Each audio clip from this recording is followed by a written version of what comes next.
Hello hello hello hello hello hello hello hello hello hello hello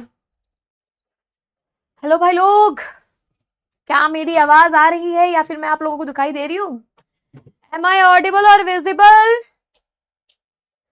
good evening, good evening, good evening, good evening to all of you. नमस्कार, राधे राधे, राम राम और सबको मेरा सलाम। तो कैसे हैं आप सभी लोग? आई होप आप सब बढ़िया होंगे, मस्त होंगे, चकाचक होंगे और जोरदार तरीके से अपनी अपनी पढ़ाई में लगे होंगे।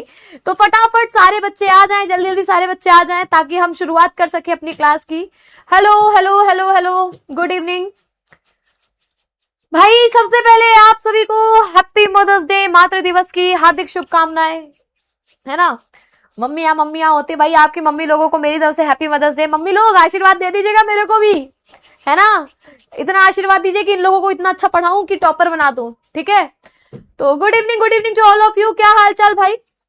माफी चाहूंगी आज के दिन क्लास लगवाना पड़ा भाई, संडे तुम लोगों को खराब किया, पर रीजन था संडे खराब करने का। रीजन ये था कि बुधवार को क्लास मेरी चली, पर उस दिन आप लोग को पता था मेरे घर पे शादी थी, मैं आई थी और एकदम मेरी आंखें बंद हो रही थी, मैं आंखें भी नहीं खोल पा रही थी उस दिन पढ़ाते समय। और दूसरे दिन फिर मुझे बुखार आ गया बेटा, इसी कारण से क्लास कैंसिल हुई। बट उस कैंसिलेशन का मैंने क्या किया, उस कैंसिलेशन को मैंने आज शेड्यूल करवा लिया, मैंने आज ये क्लास लगवा दी, ठीक है। तो भाई कमेंट क्यों नहीं चल रहे हैं एसआई भैया? हाँ जी, ये कमेंट क्यों नहीं चल रहे हैं? एक बार रिफ्रेश करना क्लास। भैया ठंडा आता है, एसी बंद करा, मार दे यही तो जिंदा कड़ा में कड़ा दे हैं। Good evening, good evening, good evening. हाँ जी, ठीक है। तो सब लोग आ गए भाई? कमेंट चल नहीं रहे हैं या बच्चे नहीं है? मेरे को एक बात बता दो आज। हैप्पी मदर्स डे, चलो। Love you ma'am, love you love you love you too बच्चा, ठीक है। Good evening, good evening, good evening to all of you. तो शुरू किया जाए फिर क्लास को, शुरू किया जाए। मैम आप क्यूट लग रही हैं, as always I am looking cute, ठीक है। Happy mother's day, happy mother's day. चलो भाई, तो चैप्टर का नाम था अशोक के फूल। अशोक के फूल के बारे में मैंने आप लोग को बताया था कि इस चैप्टर में हम लोग कहीं ना कहीं अशोक के फूल के माध्यम से अपनी संस्कृति को, जो हमारी संस्कृति धीरे धीरे खत्म होती जा रही है, लोग जिस तरह भूलते जा रहे हैं, उसके बारे में चर्चा की गई। और साथ ही साथ आज इस क्लास में एक छोटा सा सरप्राइज भी है, ठीक है। अब आप लोग बताओ वो सरप्राइज अभी दें या बाद में दें या फिर एकदम लास्ट में दें? जल्दी से बताओ, जल्दी से बताओ, जल्दी से। आज आपकी फर्स्ट क्लास है, ओके। हैप्पी बर्थडे भाई, जिनका बर्थडे है हैप्पी बर्थडे। मैटर डे नहीं है, मदर डे है गधे। चलो, तो भाई शुरुआत करते हैं, थोड़ा सा पढ़ लेते हैं, उसके बाद हम लोग आगे चलते हैं, है ना। उसके बाद आगे चलते हैं। ई मोरी मई हो, ये तो हमारा दूसरा लेक्चर बाहो, कहे का पहला नंबर लिखे यहाँ, मिट जाओ। तो भाई पार्ट का इंट्रो एक तरीके से मैंने दे दिया था कि कैसे कैसे क्या चीज होनी है, ठीक है। ये हैंग कर रहा है क्या?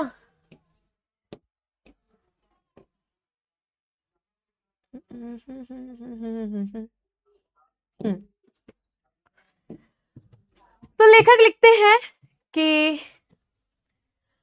अशोक के फूल फिर आ गए, अशोक में फिर फूल आ गए। क्या कहते हैं भाई? अशोक का पेड़ है, ठीक है। अशोक का पेड़ आप लोग जानते हैं किसको कहते हैं भाई? अशोक का पेड़ जानते हैं किसको कहते हैं?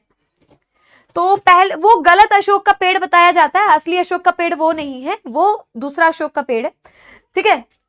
तो अशोक में फिर फूल आ गए, इन छोटे छोटे लाल लाल पुष्पों के मनोहर स्तवकों में कैसा मोहक भाव है। कहते हैं कि ये जो छोटे छोटे लाल लाल जो पुष्प हैं, जो मनोहर है, मनोहर का मतलब मन को हर लेने वाले। मनोहर का मतलब क्या होता है? मनोहर का मतलब होता है मन को हर लेने वाले। तो जो ये अशोक के पुष्प छोटे छोटे आए हैं, लाल लाल है, सुंदर सुंदर, उनके गुच्छे, जो मन को हर लेने वाले गुच्छे, फूल के गुच्छे होते हैं, तो स्तवकों का मतलब होता है गुच्छों में कैसा मोहक भाव है। इन गुच्छों में ऐसा मोहक भाव है जो दूसरे को अपनी ओर मोहित कर ले। फिर क्या कहते हैं? कि बहुत सोच समझकर कंदर्प देवता ने लाखों मनोहर पुष्पों को छोड़कर सिर्फ 5 को ही अपने तुणिर में स्थान देने योग्य समझा था। अब ये कंदर्प देवता कौन है? तो बताते हैं कि हमारे जो कामदेव थे, कामदेव को सुंदरता का देवता बोला जाता है, प्रेम का देवता बोला जाता है। किसको बोला जाता है बेटा? कंदर्प देव जो है हमारे कंदर्प देवता, वो वही है कामदेव। कामदेव को सुंदरता का देवता भी बोला जाता है, प्रेम का देवता भी बोला जाता है। ठीक है, तो कहा गया कि जो हमारे कंदर्प देवता हैं, इतने सारे पुष्प थे दुनिया में, लाखों करोड़ों पुष्प की प्रजातियां पाई गई, लाखों करोड़ों प्रकार के पुष्प थे दुनिया में, लेकिन उन्होंने अपने कमान के लिए, तीर कमान जानते हो ना, मतलब धनुष और तीर रखने वाला जो होता है उसको क्या बोलते हैं? तुणिर। तीर रखने वाले को हम लोग तुणिर बोलते हैं। ठीक है, तो उस तुणिर में उन्होंने सिर्फ 5 फूलों को ही चुना। क्या चुना?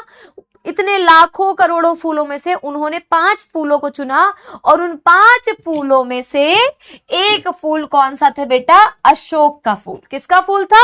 एक फूल था अशोक का फूल। क्लियर है? क्लियर है?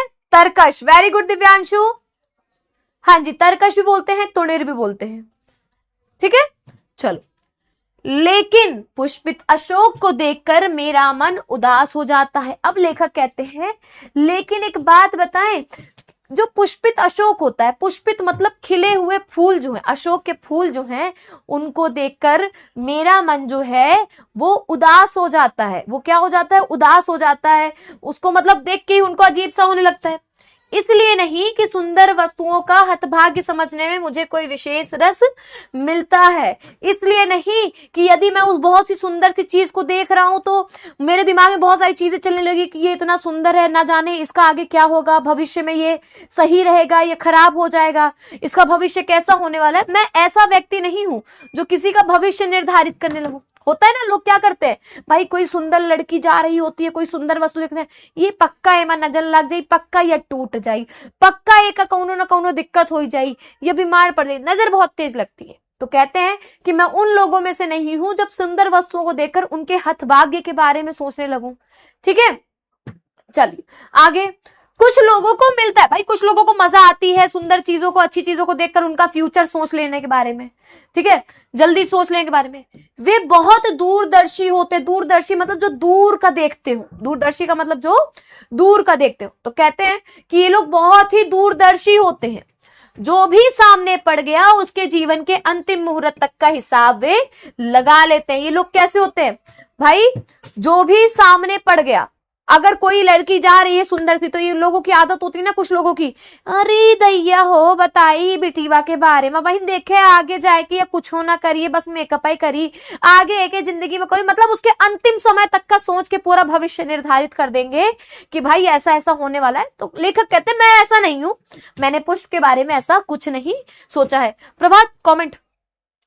ठीक है, मेरी दृष्टि इतनी दूर तक नहीं जाती। वो कहते हैं मेरी जो नजर है, मेरी जो दृष्टि है, ठीक है, इतनी दूर तक नहीं जाती, फिर भी मेरा मन इस फूल को देखकर उदास हो जाता है। वो कहते तब भी पता नहीं क्यों मेरा मन, जब भी मैं इस फूल को देखता हूं तो मेरा मन जो है वो उदास हो जाता है। मैम मम्मी कह रही है जल्दी जल्दी से शादी कर लीजिए। ओके जी, कर लेंगे। और कोई काम? ठीक है, चलिए आगे चलते हैं। क्लास में ठीक है, चलो आगे चले। हाँ जी, असली कारण तो मेरे अंतर्यामी ही जानते होंगे। क्या कहते हैं कि भाई इतनी सारी चीजें जो हो रही हैं, जो मेरे मन में सारी चीजें आ रही हैं कि भाई मैं उदास हो जा रहा हूं फूल को देखकर, तो उसका सिर्फ एक कारण है, वो मुझे भी नहीं पता, वो सिर्फ मेरा मन ही जानता है। अंतर्यामी अर्थात मेरे भगवान ही जानते हैं। हम कहते नहीं भगवान जाने, हमें तो नहीं पता भैया, पर भगवान जाने क्या होगा। ठीक है, तो हम लोग क्या बोलते हैं, हमको नहीं पता पर भगवान जाने। तो वही वाला हाल है। कहते हैं कि मैं क्यों उदास हो जाता हूं मुझे नहीं पता, बट असली कारण जो है वो मेरे अंतर्यामी ही जानते होंगे, मेरे भगवान ही जानते होंगे। कुछ थोड़ा सा मैं भी अनुमान कर सकता हूं, बताता हूं, लेकिन हाँ थोड़ा बहुत कुछ सोच के मैं बता सकता हूं। मैं थोड़ा बहुत बता ही सकता हूं। ठीक है, वॉइस प्रॉब्लम हो रही है? हाँ, कोशिश ये है कि आज पूरा चैप्टर हम पढ़ाएंगे। हेलो हेलो हेलो हेलो, ये क्या हो गया?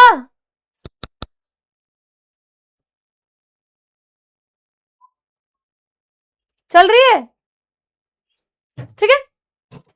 चल, भारतीय साहित्य में और इसीलिए जीवन में भी इस पुष्प का प्रवेश निर्गम दोनों ही विचित्र नाटकीय व्यापार है। क्या कहा गया है कि अगर हम भारतीय साहित्य की बात करते हैं, भारतीय साहित्य मतलब क्या होता है, ठीक है, भारतीय साहित्य का मतलब क्या होता है, जो हम ये पढ़ रहे हैं, ये सब जितनी हम निबंध पढ़ रहे हैं, कहानियां पढ़ रहे हैं, नाटक पढ़ रहे हैं, उपन्यास पढ़ रहे हैं, ये सारी चीजें बच्चा भारतीय साहित्य के अंतर्गत आता है। किसके अंदर आता है, ये सारी चीजें भारतीय साहित्य के अंतर्गत आता है।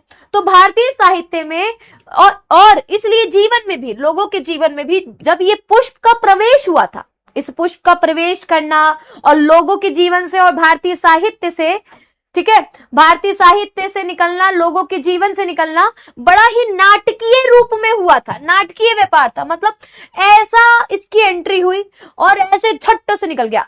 इसका एग्जांपल, जैसे कोई हम लोग मूवी देख रहे हैं, ठीक है, अब मूवी में क्या होता है भाई, एक साइड हीरो होता है। साइड हीरो जानते हो, साइड हीरो क्या होता है, वो खट्ट से आता है, दो चार ऐसे हाथ पैर चलाता है, गुंडों को मारता है, खट्ट से गायब, फिर पूरी मूवी में उसका कोई अता पता नहीं होता। वही हाल अशोक का हुआ था। अशोक का क्या हुआ, ठीक है, वही हाल अशोक के फूल का हुआ। एक समय इसकी बहुत सारी चर्चाएं थी और एक समय ऐसा आया कि इसको सब भूल गए, इसको कोई देख ही नहीं सकता, ठीक है। ऐसा तो कोई नहीं कह सकता कि कालिदास के पूर्व भारतवर्ष में इस पुष्प का कोई नाम ही नहीं जाना होता। अब कालिदास का नाम क्यों लिया गया? कालिदास कौन थे बेटा? कालिदास ही वो व्यक्ति थे जिन्होंने अपनी रचनाओं में अशोक के फूल की चर्चा की थी, ठीक है। कालिदास वो व्यक्ति थे जिन्होंने अशोक के फूल की चर्चा अपनी रचनाओं में की थी। उन्होंने अशोक के फूल को बहुत ही महत्व दिया था। अब ऐसा तो हो नहीं सकता कि कालिदास ने अपनी रचनाओं में अशोक के फूल के बारे में बता दिया तो तभी हम लोगों को पता चला कि भाई अशोक के फूल नाम की कोई वस्तु इस पृथ्वी पर है। उससे पहले भी रहा होगा, ठीक है, उससे पहले भी रहा होगा, ठीक है। परंतु कालिदास के काव्यों में यह जिस शोभा और सुकुमार्य के भार को लेकर प्रवेश करता है वह पहले कहां था? जिस सुंदरता के साथ इन्होंने प्रवेश किया कालिदास की रचनाओं में, अशोक के फूल का जो प्रवेश हुआ वो और कहीं देखने को नहीं मिला। क्लियर? क्लियर है? क्लियर है? जल्दी बताइए। निर्गम मतलब जाना, जाना, जाना, वापस जाना, प्रवेश, आना, जाना, एग्जिट, ठीक है। चलो, तो भाई आज है मदर्स डे और मैंने ये डिसाइड किया है कि मैं अपनी मम्मी के साथ जो मदर्स डे है वो अकेले सेलिब्रेट नहीं करूंगी, ठीक है। जो सरप्राइज था उसको रिवील कर देती हूँ। और मदर्स डे जो मैं सेलिब्रेट करूंगी वो आप लोगों के साथ सेलिब्रेट करूंगी, अपनी मम्मी को बुलाकर। मतलब देखो, सारे फैकल्टीज अपनी अपनी मम्मी को लाए। आप लोगों ने कहीं ना कहीं शॉर्ट्स में देखा होगा, किशन सर की मम्मी भी आई हैं, सबकी मम्मियां आई हैं, है ना, शिवम सर की आई, मतलब हर्ष सर की आपके आई हैं, पर मेरी मम्मी अभी तक नहीं आई सामने, है ना। तो क्या कहते हो, मम्मी को बुला लिया जाए? मम्मी को बुला लिया जाए? हाँ, बुला लिया जाए? चलो, तो मैं लेके आती हूँ मम्मी को, बस 2 मिनट वेट करो, ठीक है।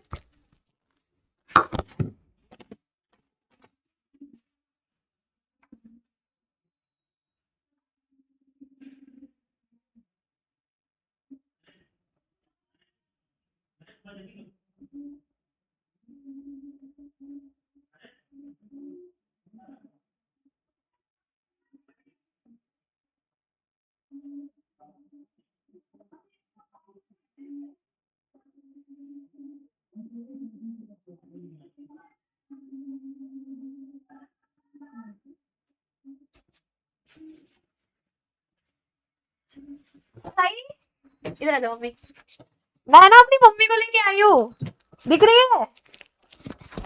देखो देखो देखो, मेरी मम्मी आ गई है भाई। मम्मी दिखोगे? थोड़ी सी देर में दिखोगे, वहां लेट चलता है थोड़ा सा, है ना। तो भाई मेरी मम्मी आ गई है, ठीक है। और सबसे पहले मम्मी हैप्पी मदर्स डे, ठीक है। और देखा, ले आई मैं अपनी मम्मी को, सबकी मम्मी आई, मेरी मम्मी भी आ गई। भाई माँ वो होती है जिनके आगे सारे रिश्ते बेकार है, वो कहते हैं ना कि जब दुनिया में निकली दुआओं की खोज में तो सबसे पहली जो दुआ मिली मेरी माँ की मिली, ठीक है, और उस दुआ के आगे फिर कोई दुआ भी भारी ना पड़ सकी। तो ये वही है, वही मेरी माँ है, माते हैं, माता श्री है। मम्मी नमस्ते कर रहे हैं सब बच्चे आपको।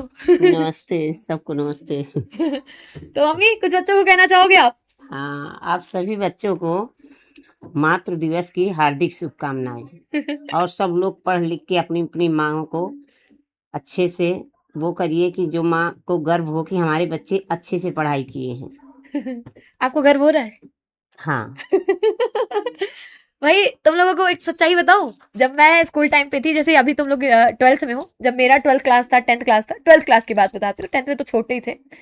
12th में जब एग्जाम टाइम रहता था, और पता है मैं 2-2 बजे रात तक पढ़ती थी, क्योंकि साल भर में पढ़ती नहीं थी। मैं वो स्टूडेंट रहती थी जो एग्जाम के एक दिन पहले पढ़ती थी।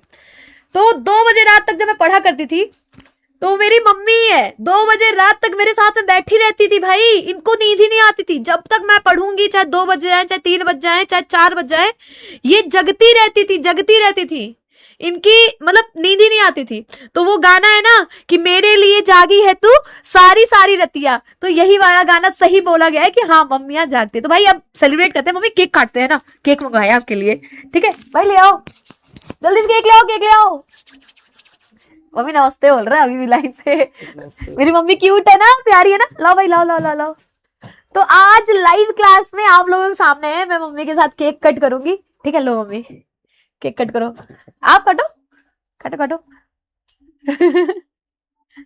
Happy mother's day guys, happy mother's day. सब लोग ऐसे ही अपनी मम्मियों को खुश रखो, ठीक है, और पापा की परी हो और मम्मियों के लाडले हो।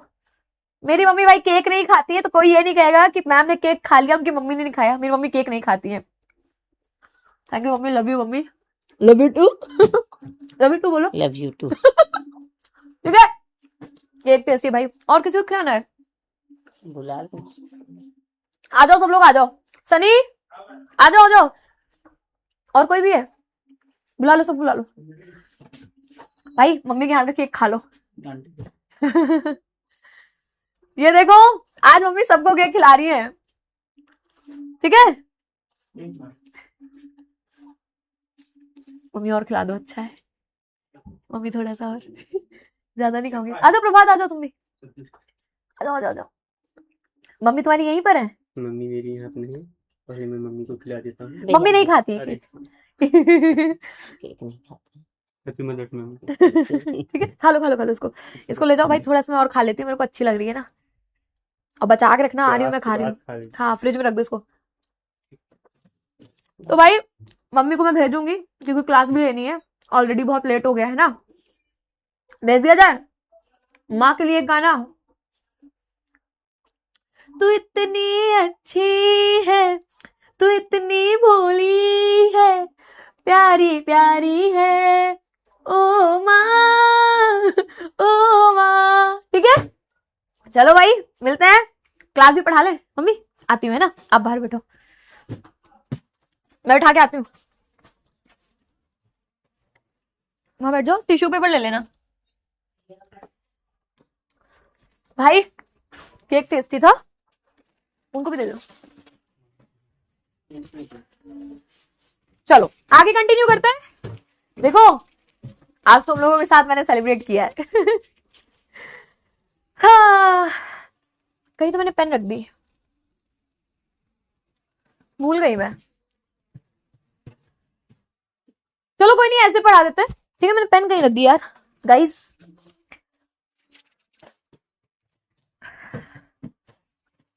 मम्मी है मम्मी। तुम लोगों के लिए भी केक ना, इतना सारा केक तुम्हारे सामने तो कटवाया। चलो चलते हैं। हाँ, तो कहा गया है कि अशोक के फूल का जो प्रवेश हुआ है वो उस तरीके से हुआ जैसे कोई नई दुल्हन आती है, ठीक है। कालिदास ने अपनी रचनाओं में अशोक के फूल का जो प्रवेश करवाया है। पेन कहीं रख दिया यार, मिल गई मिल गई मिल गई मिल गई। उस प्रवेश में नववधु के गृह प्रवेश की भांति शोभा है। मतलब कालिदास की रचनाओं में जब हम देखते हैं कि जिस प्रकार से उन्होंने अशोक के फूल की चर्चा की, तो जैसे कोई नई दुल्हन नहीं आती, नववधु मतलब होता है जैसे कोई नई दुल्हन आती है ना, उसका गृह प्रवेश होता है, उसी प्रकार से शोभा होती है। नई दुल्हन का गृह प्रवेश कितने अच्छे से होता है ना, कितने बढ़िया से होता है। तो वही है, गरिमा है, पवित्रता है और सुकुमारता है। मतलब एक गरिमा के साथ आता है, ठीक है, एक पवित्रता के साथ आती है और एक सुकुमारता के साथ। फिर एकाएक मुसलमानी सल्तनत की प्रतिष्ठा के साथ ही साथ वह मनोहर पुष्प साहित्य के सिंहासन से चुपचाप उतार दिया जाता है। फिर क्या होता है, फिर कोई शासन बदलता है, शहंशाह लोग आ जाते हैं, बादशाह लोग आ जाते हैं, और क्या करते हैं बेटा, बादशाह लोग आते हैं और उन्होंने फिर वो रसखान की कविताएं ये सब सुनने लगते हैं, है ना, इन लोगों की सुनने लगते हैं। कालिदास को हटा दिया जाता है कि भाई अब आप कविता नहीं पढ़ेंगे, ठीक है। तो उन लोगों ने उनकी कविताएं पढ़ना बंद कर दिया। तो ऑब्वियस सी बात है कि अशोक के फूल का इस्तेमाल नहीं हुआ, ठीक है। नाम तो लोग बाद में भी लेते थे, बाद में भी लोग नाम लिया करते थे कि हाँ उसका है, उसका है। पर उसी प्रकार जिस प्रकार बुद्ध विक्रमादित्य का, जैसे लोग धीरे धीरे बुद्ध को भूल गए, विक्रमादित्य को भूल गए, उसी प्रकार अशोक को जो सम्मान कालिदास से मिला वह अपूर्व था। अशोक को जो सम्मान कालिदास से द्वारा मिला वह अपूर्व था, मतलब उसकी कोई तुलना नहीं की जा सकती, ठीक है। सुंदरियों के आसिंजनकारी नुपुर वाले चरणों में, आसिंजनकारी का मतलब क्या होता है, कोई मुझे बताएगा? आसिंजनकारी का मतलब क्या होता है, कोई बताएगा? हाँ, तो कहते हैं कि सुंदरियों के जो आसिंजनकारी, आसिंजनकारी मतलब सुंदर, बहुत सुंदर, सुंदरता की एक कह लीजिए परिभा आप कह सकते हो, पर्यायवाची, ठीक है। नुपुर वाले, आसिंजनकारी नुपुर वाले, नुपुर मतलब होते हैं घुंघरू, जिसमें पायल पहनते ना घुंघरू, ठीक है। नुपुर वाले चरणों के, चरण मतलब पैर के, मृदु आघात, मृदु मतलब होता है कोमल, ठीक है। आघात का मतलब होता है वार। जब हम पैरों के नीचे पैर से चलते हैं, है ना, कोमल अंग, वेरी गुड बेटा, कोमल अंग कहते हैं, सुंदर कहते हैं। तो जब हम लोग उन कोमल कोमल पैरों से चलते हैं, आघात होते हैं, तो वह फूलता था, वो और भी फूल जाता था अशोक का फूल। कोमल कपोलों पर कर्णावतंस के रूप में झूलता था। कर्णावतंस होता है कान के बाले या झुमके, कान के झुमके, ठीक है। कोमल कपोलों पर वो लोग क्या करती थी पहले की स्त्रियां, कि कानों में अशोक के फूल की बालियां बनाकर पहन लेती थी। तो वो जो बालियां थी वो उनके सुंदर सुंदर गालों में ऐसे टकराती थी, झूमती थी। कर्णावतंस मतलब कानों को सजाने वाला, ठीक है। और चंचल नील अलकों की अचंचल शोभा को 100 गुना बढ़ा देती थी। और अगर उसको, उस पुष्प को बालों में लगा लिया जाता था तो वो चंचल नीले अलक थे, अलक मतलब होती है ऐसे जुल्फे, ठीक है, ऐसे जुल्फों को कहते हैं। तो ये जब बालों में लगा लेते थे तो चंचल नीले, गाढ़े नीले रंग की जो जुल्फे रहा करती थी, उनकी शोभा को वो 100 गुना बढ़ा दिया करता था, ठीक है। चलो उसके आगे, वह महादेव के मन में शोभ पैदा करता था। वो क्या करता था, महादेव के मन में शोभ मतलब जिज्ञासा पैदा करता था, उत्सुकता पैदा करता था। यहां तक कि मर्यादा पुरुषोत्तम के चित्त में सीता का भ्रम पैदा करता था। मर्यादा पुरुषोत्तम राम जी इतने कठोर पुरुष, कहते हैं ना सिग्मा मेल, वो थे। लेकिन इन्हीं पुष्पों ने उनके मन में क्या किया, सीता के प्रति प्रेम पैदा कर दिया था। और मनोजन्मा देवता, मनोजन्मा देवता किसको बोला जाता है, कि एक इशारे पर मनोजन्मा देवता हम लोग कामदेव को ही कहते हैं, ठीक है। तो कामदेव के एक इशारे पर कंधों पर से ही फूट उठता था। वो किसी को देखते एक इशारा करते, उनके कंधों पर जो तरकश रहता था उसी में से अशोक का फूल निकलकर सामने वाले के ऊपर वार कर देता था, ठीक है। अशोक किस कुशल अभिनेता के समान झम से रंगमंच पर आता है और दर्शकों को अभिभूत करके खप्प से निकल जाता है। जैसे रंगमंच जानते हो, जो नाटक होते हैं, ड्रामा होते हैं, ठीक है, जो सामने रंगमंच बनाए जाते हैं, तो वो उसी प्रकार का था, ठीक है। माता सीता के प्रति ही था बेटा उनके, श्री राम जी के मन में, ठीक है। वो झम से किसी अभिनेता की तरह रंग उसपे स्टेज पर आते और खप्प से निकल जाते थे, पता ही नहीं चलता कब आए, लोगों को एकदम उत्साहित किया, लोगों को एंटरटेन किया और निकल गए, ठीक है, क्यों ऐसा हुआ, आखिर ऐसा क्यों हुआ? कंदर्प देवता के, कंदर्प मतलब काम देवता के अन्य बाणों की कदर तो आज भी कवियों की दुनिया में ज्यों की त्यों है।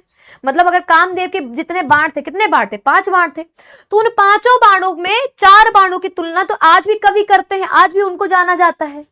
ठीक है बेटा, मैसेज दिख रहे हैं, पहले हम लोग पढ़ ले। कपोल का मतलब गाल, गाल गाल गाल, ये गोरे गोरे गाल, ठीक है, गाल। तो क्या बोलते हैं कि जैसे कवियों ने तो आज भी उन चारों को पूछा जाता है, तो भाई ये अशोक के फूल को क्यों नहीं पूछा जाता? बेटा कपोल का मतलब गाल होता है, ठीक है। अरविंद को किसने भुलाया? अरविंद भी एक पुष्प है, उसको किसने भुलाया? आम कहां छोड़ा गया? आम के पुष्प को भी नहीं भूला गया, ठीक है। उसके बाद नीलोत्पल की नया कौन काट सका? नीलोत्पल मतलब नीले कमल जो होते हैं, उसको कौन काट सका? भाई ये भी तो थे। लेकिन मेरे मानने ना मानने से होता क्या है? लेकिन मेरे मानने ना मानने से क्या होता है भाई?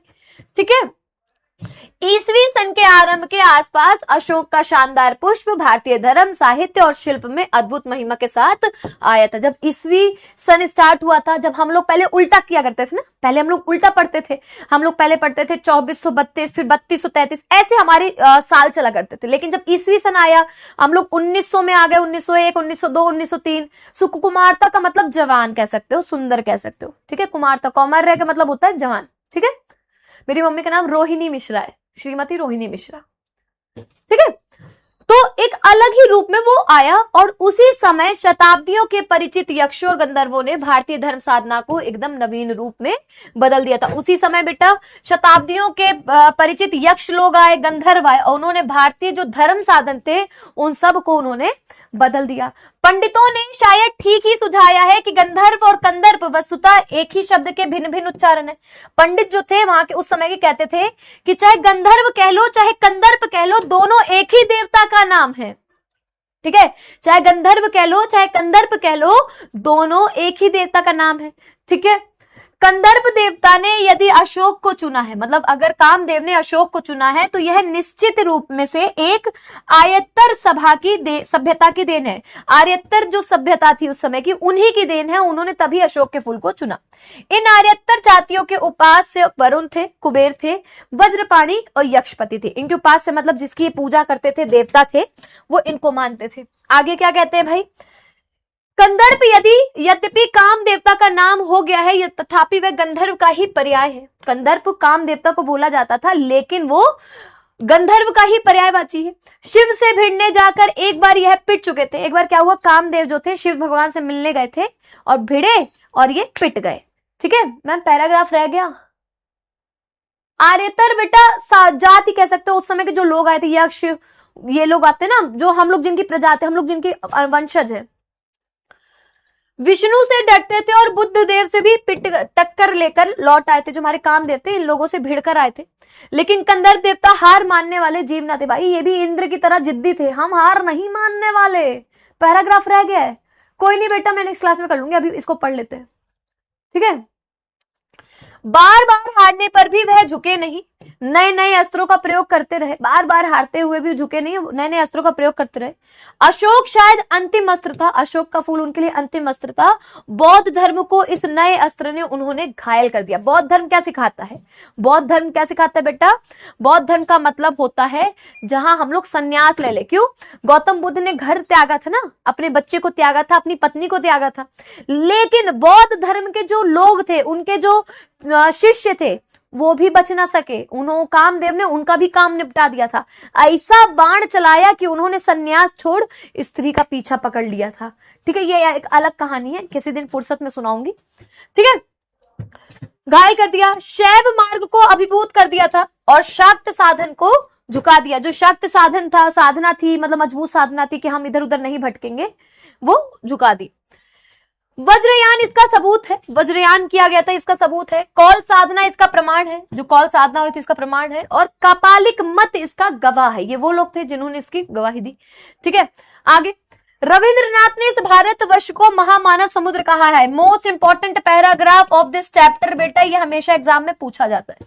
रविंद्रनाथ ने इस भारतवर्ष को क्या कहा है? महामानव समुद्र। विचित्र देश है वह, कहते हैं यह देश जो है बड़ा ही विचित्र है। असुर आए, आर्य आए, मतलब असुर मतलब दानव आए, आर्य मतलब देवता आए, शक आए, हूण आए, और नाग आए, यक्ष आए, गंधर्व आए, न जाने कितनी मानव जातियां यहाँ आई। मतलब पहले असुर आए, दानव आए, भगवान आए, फिर उसके बाद मनुष्य आए, फिर नागों के देवता आ गए, फिर जानवरों के देवता, मतलब अलग अलग यहाँ पर प्रजातियां आती रही। ठीक है, और ना जाने कितनी जातियां यहाँ आई और आज के भारतवर्ष को बनाने में अपना हाथ लगा गई। आज जो ये देश बना है ये उन्हीं के कारण तो बना है। ठीक है, जिसे हम हिंदी रीति नीति कहते हैं, वे अनेक आर्य और आर्यतर उपादानों का अद्भुत मिश्रण है। उन्होंने ही ये रीतियां बनाई जो आर्य लोग आए थे। ठीक है, आगे एक एक पशु, एक एक पक्षी, ना जाने कितनी स्मृतियों का भार लेकर हमारे सामने उपस्थित है। ये जितने जानवर हैं, जितने पक्षी हैं, ना जाने कितनी यादों को, ना जाने कहां कहां जाते हैं, क्या क्या देखते हैं, उन सबको इन्होंने याद करके अपने सामने हमारे आ रहे। अशोक की भी अपनी स्मृति परंपरा, अशोक की भी अपनी एक याद रही होगी, आम की भी, बकुल की भी, चंपे की भी, सब क्या हमें मालूम है। मतलब जितने फूल थे सबकी अपनी अपनी कोई ना कोई याद होगी, तो क्या सब हमें मालूम है? उसी का अर्थ क्या स्पष्ट हो सका है, किसे बुरे मुहूर्त में मनोजन्मा ने शिव पर बाण फेंका था। न जाने कौन सा बुरा मुहूर्त था जिस समय हमारे कामदेव ने शिव भगवान के ऊपर बाण फेंका था। शरीर जलकर राख हो गया था। मतलब विष्णु अपने शंकर भगवान जी इतने क्रोधित हो गए थे कि उनकी तीसरी नेत्र खुल गई थी और उनका शरीर जलकर राख हो गया। बकुल बेटा यहाँ पुष्प का नाम बोला गया है। वामन पुराण 6 अध्याय की गवाही पर हमें मालूम है कि उनका रत्नमय धनुष टूटकर खंड खंड होकर धरती पर गिर गया। वामन पुराण जब हम खोलेंगे तो उसमें 6 अध्याय में पता चलता है कि जब शिव भगवान ने उनके ऊपर तीसरे नेत्र खोले थे तो उनका जो धनुष था, रत्नमय धनुष मतलब रत्नों से जड़ित जो धनुष था, वो टूटकर खंड खंड होकर धरती पर गिर गया। जहां मूठ गिरी, मूठ मतलब जहां से पकड़ते हैं, वह स्थान रुक्मणी से बना हुआ था। रुक्मणी जो हीरे होता है उससे, वह टूटकर धरती पर गिरा और चंपे का फूल बन गया। कौन सा फूल बना? चंपे का। हीरे का बना हुआ जो नह स्थान था वह टूटकर गिरा और मौलसरी से मनोहर पुष्पों में बदल गया। मौलसरी के जो पुष्प होते उसमें बदल गया। ठीक है, अच्छा ही हुआ। इंद्रनील मणियों का बना हुआ था, कोटि देश पे टूट गया और सुंदर पाटल पुष्पों में परिवर्तित हो गया। इंद्रनील जो मणियों से हिस्सा बना था वो जब गिरा तो कमल में परिवर्तित हो गया।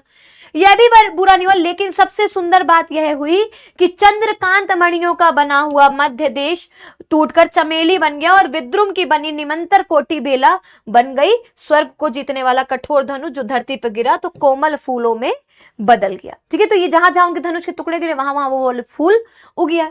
स्वर्गीय वस्तुएं धरती से मिले बिना मनोहर नहीं होती। जब तक स्वर्ग की वस्तुएं धरती से नहीं मिलती वो सुंदर नहीं होती। जैसे आपके पहाड़ देख लो, आसमान देख लो, नदियां देख लो, जब तक आप धरती से नहीं जुड़ोगे तब तक वो सुंदर नहीं दिखेगी। बेटा कोई बात नहीं, अगर एक पैराग्राफ रह गया तो मैं नेक्स्ट क्लास में उसको कंप्लीट कर दूंगी। ये वैसे भी आज कंप्लीट नहीं हो पाएगा, बहुत बड़ा चैप्टर है। ठीक है, परंतु मैं दूसरी बात सोच रहा हूं, कहते हैं मैं दूसरी बात सोच रहा हूं कि इस कथा का रहस्य क्या है। जो इतनी मैंने कथाएं सुना दी, आखिर इसका रहस्य क्या है? क्या यह पुराणकार की सुकुमार कल्पना है या सचमुच ये फूल भारतीय संसार में गंधर्वों की देन है? क्या ये पुराण काल में सोच थी, कल्पना बताई गई कि हाँ ऐसा ऐसा हुआ होगा, या सच में ये गंधर्वों की देन है? एक निश्चित काल के पूर्व इन फूलों की चर्चा हमारे साहित्य में मिलती भी नहीं। एक समय के बाद इन फूलों की चर्चा हमारे साहित्य में देखी भी नहीं जाती। ठीक है, चलो आगे चले भैया, ये तो बहुत बड़ा चैप्टर है जी।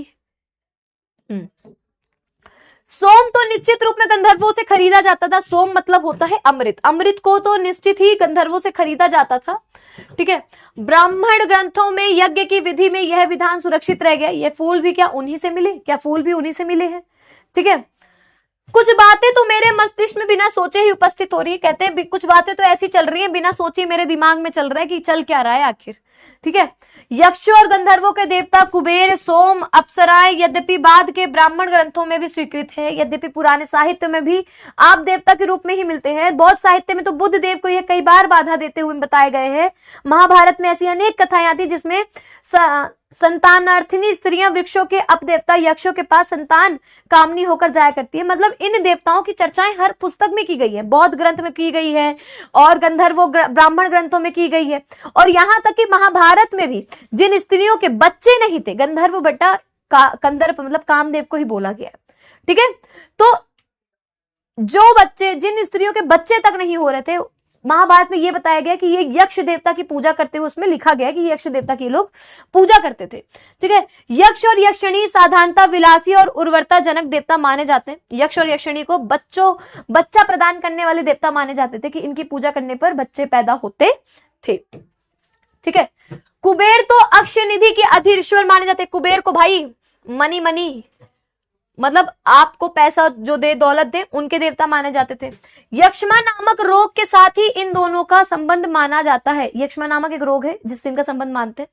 बरहुत, बोध गया, सांची आदि में उत्कीर्ण मूर्तियों में संतान अर्थिनी स्त्रियों का यक्षों के सानिध्य के लिए वृक्षों के पास जाना अंकित है।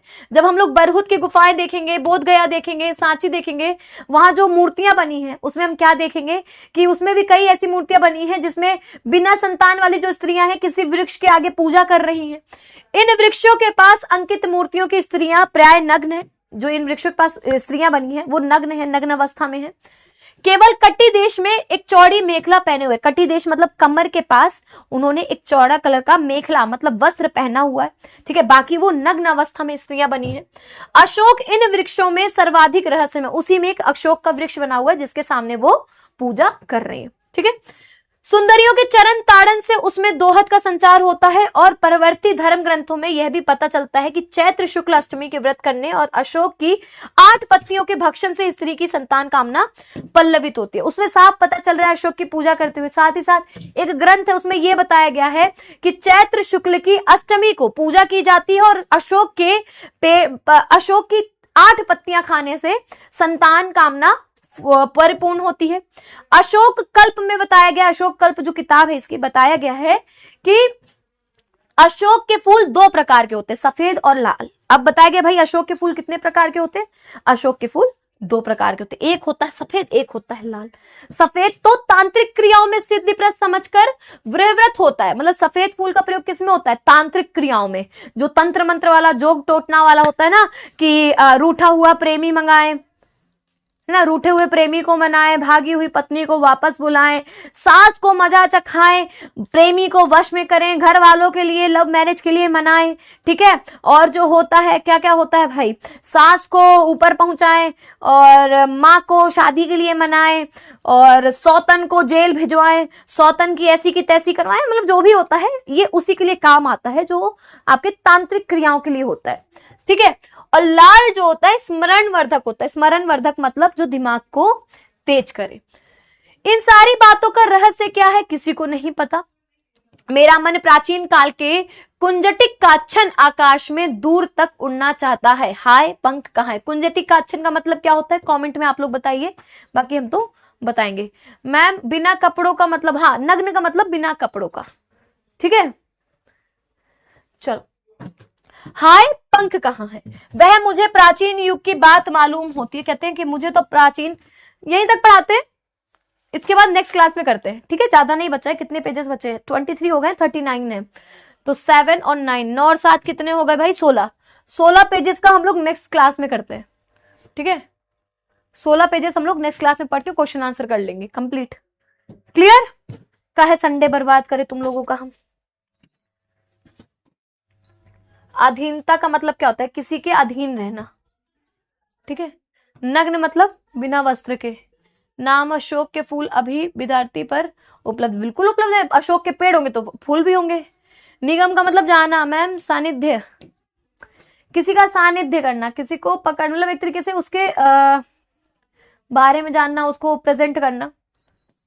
दीदी आप जो रोबने में पढ़ाई थी उसमें से लेखक की मृत्यु जो बताई थी एक में, उसमें बेटा कोई इशू नहीं है, आप आगे पीछे कर सकते हो, वहां पर सिर्फ ईयर भी लिख दोगे ना चल जाएगा। हैप्पी मदर्स डे बेटा, ये कोई रोग नहीं होता, मतलब इसमें बताया गया, किताब में सारी चीज लिख दी। सोम का मतलब वैसे अमृत होता है, दोहड़ डबल कह सकते हो। महाभारत, महामानव समुद्र बताया गया जहां लोगों के बहुत सारे लोग आए थे, लोगों की भीड़ रहती है। ठीक है, इसका मैं समरी भी बताऊंगी। संतान अर्थिनी मतलब जिनके पास संतान ना हो। ठीक है, चलो तो भाई ये था आपका आज का पूरा लेक्चर, जिसमें मैंने जितना बताया है इतना मैंने आप लोग कंप्लीट कर दिया। ये तो ये आज चल क्यों नहीं रहा है भाई बोर्ड है?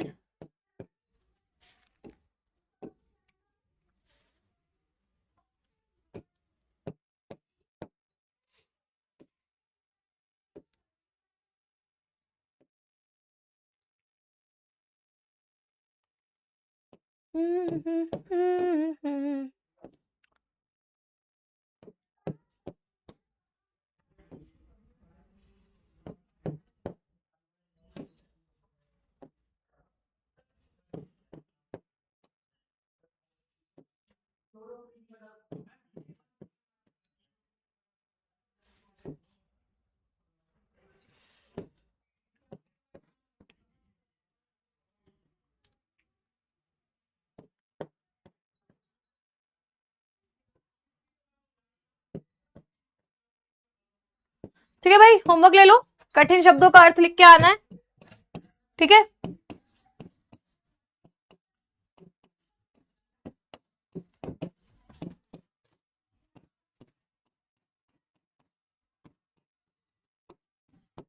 ठीक है, तो चला जाए।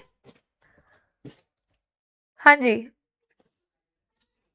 आंसर तो दिखा दूंगी बाद में। ठीक है भाई, चलो मिलते हैं फिर आप लोगों से अगली बार अगली क्लास में। तब तक के लिए नमस्कार, टाटा बाय बाय, सायनारा, ख्याल रखिएगा, मस्त रहिए, खुश रहिए और स्वस्थ रहिए। नेक्स्ट क्लास में हम लोग पूरा प्रॉपर अपना मतलब जो बच्चा वो कंप्लीट कर लेंगे। ठीक है, जय Hind, love you all, Radhe Radhe, bye bye.